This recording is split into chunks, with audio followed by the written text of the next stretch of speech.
कुछ भी आप इस पर मारेंगे तो यह बिल्कुल भी कहीं से टूटेगा नहीं है, इतना मजबूत होता है। पूरा अपना वजन इस पर डाल दिया है। इस पर मैं खड़ा होकर भी आपको दिखाता हूँ। 80 किलो वजन मेरा इस समय है और इस पर मैंने डाल दिया।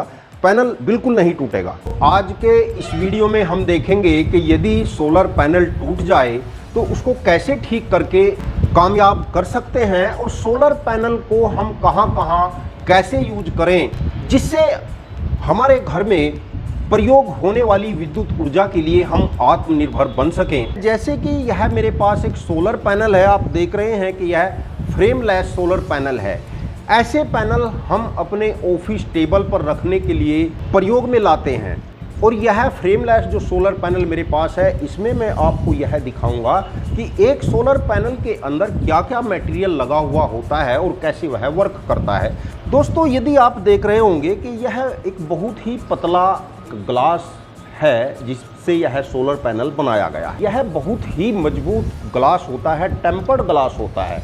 एक सादे शीशे से कई गुना मजबूत यह शीशा होता है। इसको यदि आप अपनी टेबल पर रखेंगे तो इसमें बहुत लंबे समय तक कोई स्क्रैच नहीं आएगी, और न ही यह बहुत jल्दी टूटने वाला होता है। इसकी मजबूती की यदि बात करें तो दोस्तों, को यहाँ टेबल पर डाल देता हूँ और आपको दिखाऊंगा कि ये कितना वजन सहन कर सकता है।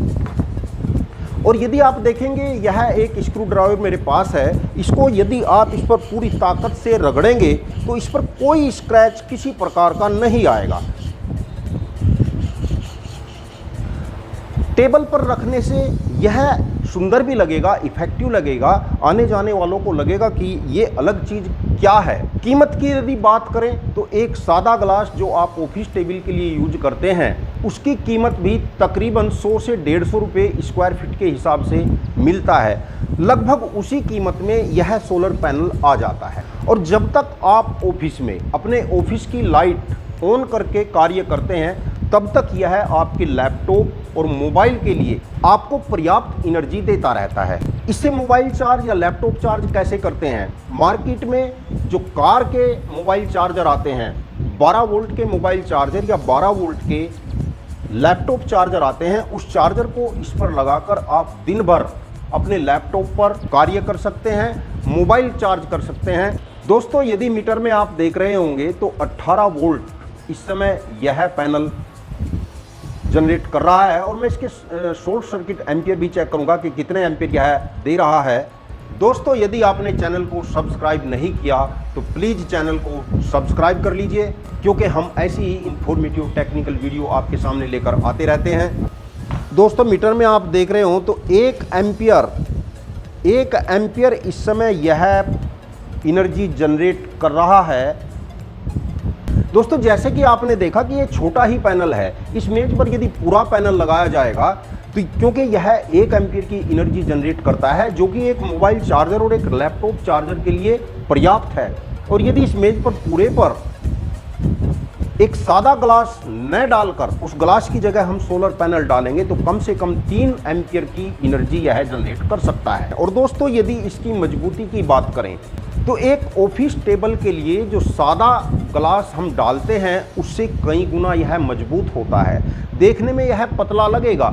यदि मैं इसको आपको दिखाऊं तो ये इस पर आप कहीं पर कुछ भी मार सकते हैं तो यह टूटेगा नहीं। अगर लोहे का हथौड़ा मारने लगेंगे तो बात अलग है, परंतु एक आम ऑफिस टेबल पर जो भी लोड होता है, जैसे फाइलें हैं, पेन है, पेपर वेट है, इस तरीके की कोई भी आइटम कुछ भी आप इस पर मारेंगे तो यह बिल्कुल भी कहीं से टूटेगा नहीं है, इतना मजबूत होता है। और इसके वजन सहन करने की कैपेसिटी भी बहुत ज़्यादा है। मैं आपको दिखाता हूं कि यदि इस पर देखिए दोस्तों, पूरा अपना वजन इस पर डाल दिया है, परंतु पैनल टूटेगा नहीं। यदि पैनल के नीचे कुछ आ जाएगा और तब आप इस पर लोड डालेंगे तब पैनल के टूटने का खतरा है। लेकिन यदि आपकी इमेज स्मूथ है, प्लेन है, तो यह कितना भी लोड इस पर डालिए यह टूटेगा नहीं। इस पर मैं खड़ा होकर भी आपको दिखाता हूं। ये देखिए दोस्तों, इस पर पूरा लोड मैंने एक जगह डाल दिया है। 80 किलो वजन मेरा इस समय है और इस पर मैंने डाल दिया। पैनल बिल्कुल नहीं टूटेगा। दोस्तों, यदि इसकी इंटरनल बनावट के लिए मैं आपको ये दिखाऊं कि इसमें क्या क्या मटेरियल लगा हुआ है, कोशिश करता हूं कि इसको यहाँ से छील कर आपको थोड़ा दिखाऊं कि इसमें इंटरनल क्या क्या मटेरियल लगा हुआ है, कैसे यह बनाया गया है।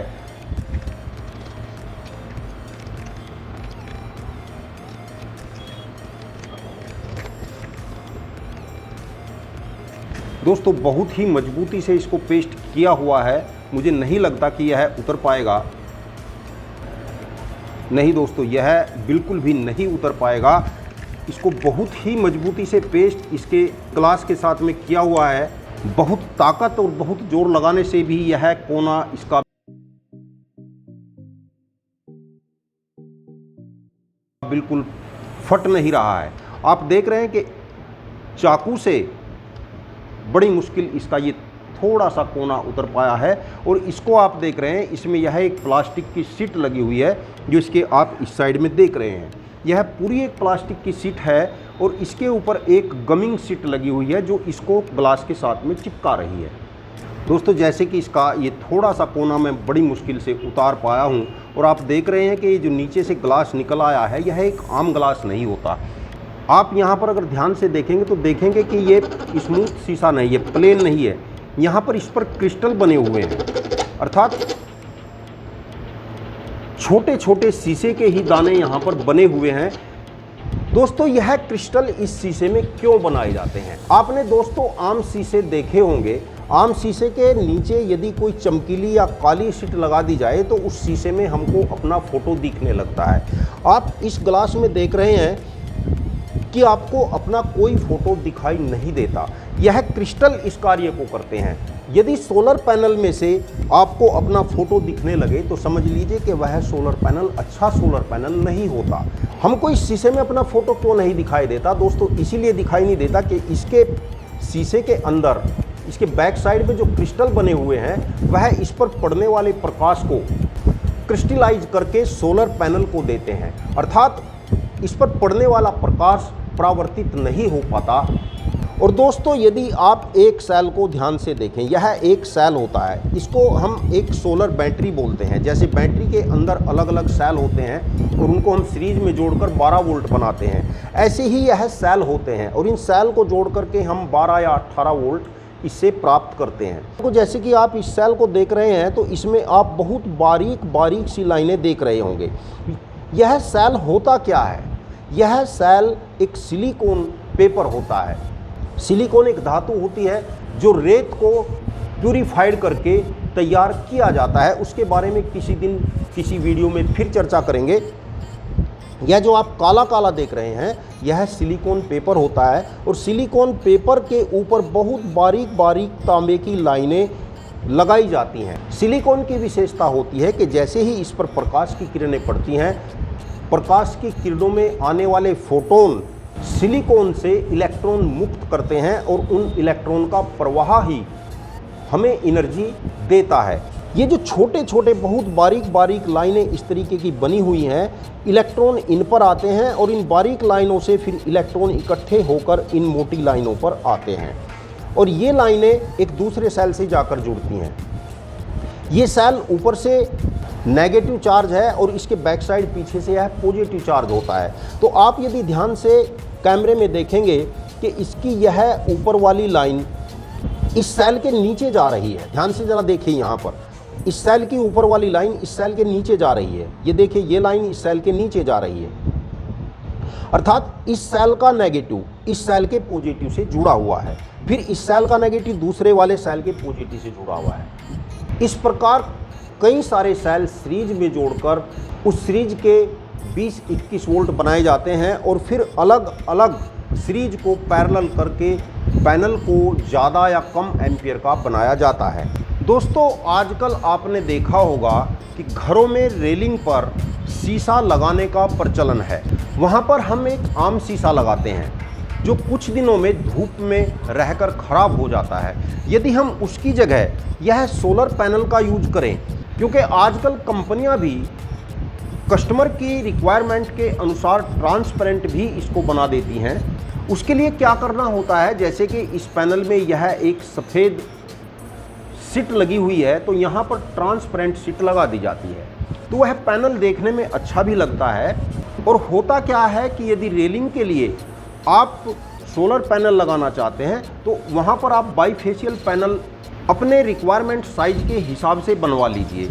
तो होगा क्या कि रेलिंग पर दोनों तरफ से प्रकाश पैनल पर पड़ेगा तो ऊर्जा अधिक से अधिक आपको प्राप्त हो जाती है। आजकल ग्रीन हाउस घरों की जो प्लानिंग होती है, उन घरों में जो ऐसी विंडो होती हैं जिन पर अक्सर धूप रहती है, तो उन विंडो में सादा शीशा ना लगाकर सोलर पैनल का ही प्रयोग कर लिया जाता है और हमको पता भी नहीं चलता कि यह सोलर पैनल लगा हुआ है या शीशा लगा हुआ है। यदि आप उसको ट्रांसपेरेंट रखना चाहें तो ट्रांसपेरेंट भी हो जाता है, और यदि आप उसको ट्रांसपेरेंट नहीं रखते, क्योंकि जो शीशे अक्सर धूप में रहते हैं उनको ट्रांसपेरेंट नहीं रखा जाता, आप वहाँ पर रंगीन शीशा प्रयोग करते हैं। ऐसी विंडो में यदि आप सोलर पैनल का प्रयोग करेंगे तो आपको अधिक से अधिक एनर्जी प्राप्त होगी और इस प्रकार आप विद्युत के लिए आत्मनिर्भर तो बनेंगे ही बनेंगे, पर्यावरण मित्र बनकर देश की सेवा करने में भी आपका योगदान होगा।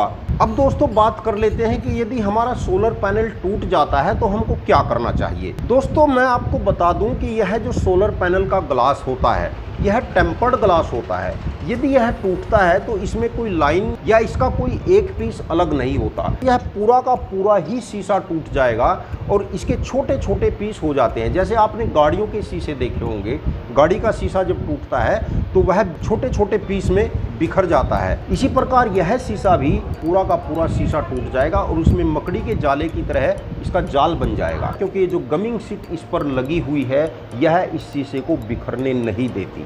और टूटने के बाद भी आपका यह पैनल बेकार नहीं होता। ये अलग बात है कि वह कम ज़्यादा एनर्जी जनरेट करेगा, क्योंकि जगह जगह पर इसमें लाइनिंग आ जाएंगी और प्रकाश को सोलर सेल तक जाने में अवरोध के कारण प्रकाश की मात्रा कम हो जाएगी और आपका जो पैनल है वो एनर्जी कम जनरेट करने लगेगा। क्योंकि पैनल बारिश में रहेगा तो हो सकता है कि शीशा टूटने से कहीं पर गैप आ जाए या लाइन आ जाए और पानी इसके अंदर जाने लगे, तो उससे हमारा सेल शॉर्ट होने का खतरा रहता है। उससे बचने के लिए हमको क्या करना है, ट्रांसपेरेंट पॉलिश आती है, वुडन ट्रांसपेरेंट पॉलिश भी आती है। कुछ मात्रा पैनल के ऊपर डालकर उसको वाइपर से या कपड़े से या किसी पत्ती से इसको ऐसे फैला देंगे वार्निश को, और वार्निश पूरे पैनल पे फैलाने के बाद उसको सूख जाने देंगे। सूखने के बाद उस पर दूसरा कोट पॉलिश का फिर से लगा देंगे। यह इसलिए किया जाता है कि पैनल के अंदर पानी न जाए। ऐसा करने से क्या होगा दोस्तों, आपका पैनल दुरुस्त हो जाएगा और आप उसको धूप में रखेंगे और वह एनर्जी जनरेट करता रहेगा। हाँ, एक बात का ध्यान रखें, यदि टूटा हुआ पैनल आपके सोलर प्लांट में जहाँ बहुत सारे पैनल लगे हुए हैं और टूटा हुआ पैनल उनकी सीरीज में लगा हुआ है, तो वहाँ से उसको हटा लें, वहाँ पर नया पैनल लगाएं और टूटे हुए पैनल को आप कहीं दूसरी जगह इस्तेमाल कर सकते हैं। क्योंकि यदि सीरीज में लगे कई सारे पैनलों में से एक सोलर पैनल टूट जाता है तो आपके पूरे प्लांट की एनर्जी प्रभावित हो जाएगी, पूरे प्लांट की एनर्जी आधी हो जाएगी। टूटे हुए पैनल को आप दुरुस्त करके कहीं दूसरी जगह इस्तेमाल कर सकते हैं। दोस्तों ध्यान रहे कि कभी भी टूटे हुए पैनल के शीशे को उखाड़ने की कोशिश मत करना। कुछ लोग सोचते हैं कि इस टूटे हुए शीशे को हम उतार कर फेंक देते हैं और इसके ऊपर दूसरा नया शीशा लगा देंगे। पहली बात, आपने देखा कि यह क्रिस्टलाइज शीशा होता है। अगर आप इस पर एक प्लेन शीशा लगाएंगे तो उस शीशे पर पड़ने वाला प्रकाश रिफ्लेक्ट होगा और रिफ्लेक्ट होने से यह पैनल एनर्जी जनरेट नहीं करेगा। तो कभी भी टूटे हुए पैनल से टूटे हुए कांच को अलग ना करें, उसको वहीं का वहीं रहने दें, वो अपने आप अलग कभी नहीं होगा। आप देखेंगे कि जैसे ही इस पर से शीशा उतारेंगे तो आपका सारा सेल उखड़ जाएगा और ये सारे सेल बेकार हो जाएंगे, वह किसी काम का नहीं रहेगा। तो उस पर पॉलिश करते रहें। 2-3 साल के बाद जैसे ही पॉलिश आपकी ख़राब हो जाए या रफ हो जाए तो दोबारा से उस पर पॉलिश कर दें, तो आपका पैनल दुरुस्त होकर कार्य अक्षमता और लाइफ भी बनी रहेगी। लाइक करना न भूलें और यदि चैनल को सब्सक्राइब नहीं किया तो प्लीज़ चैनल को सब्सक्राइब ज़रूर कर लें। धन्यवाद दोस्तों, नमस्कार।